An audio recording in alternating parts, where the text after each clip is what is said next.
Today, we're in the herd with football. Just 3 more games remain in the Bison's 2012 season, with 2 of those 3 at home, including Saturday's game against Fordham.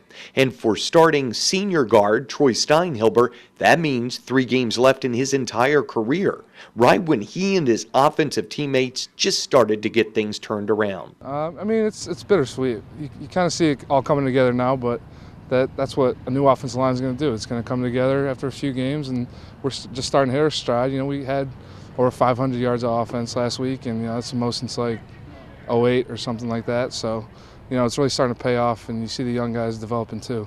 And myself, I'm getting better every game too. Steinhilber had a terrible injury earlier in his career, breaking his leg, and yet he didn't think about quitting football. Honestly, at the time, it was just kind of got to focus on getting rehabbed and coming back and then seeing where you could go from there. But I wasn't really ruling anything out at that point. I was just going to stick with a positive attitude and keep going with it. He says that positive attitude has served him well his entire life, especially during that injury. I just try and be positive and think about the best outcomes, and hopefully it pays off sometime, and this time it did.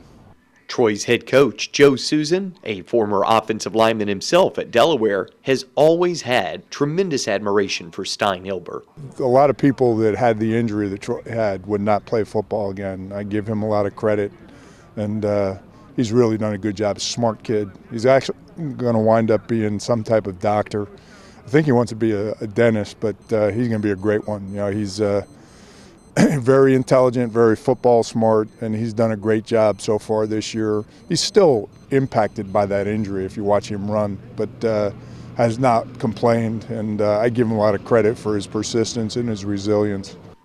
Of course, considering what happened to cities up and down the East Coast this week after Hurricane Sandy, a football game can quickly be put into perspective, especially for the New Jersey native with family in the storm's crosshairs. The people that I love are all healthy. They might be without power, which might be a good thing, keep my daughters off the internet, but I pray for the people in New Jersey, and one of the things we are in New Jersey is tough, and they will come through this at the other end. It's just going to take some time and some understanding.